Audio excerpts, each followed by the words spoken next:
আমাদেরকে সুস্থ রেখেছেন কে? আমাদেরকে সুন্দর চেহারা দিয়েছেন কে?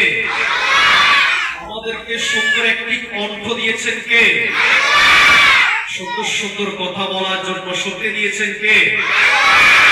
আমরা সবসময় ডাকবো কাকে?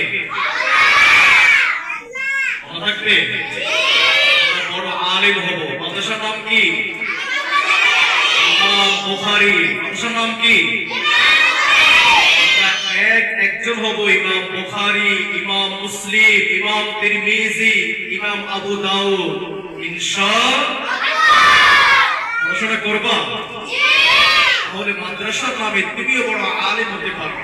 আসমানের নিচে জমিনের উপরে সর্বশ্রেষ্ঠ এক নাম্বার আলেম ইমাম বুখারী। কি নাম?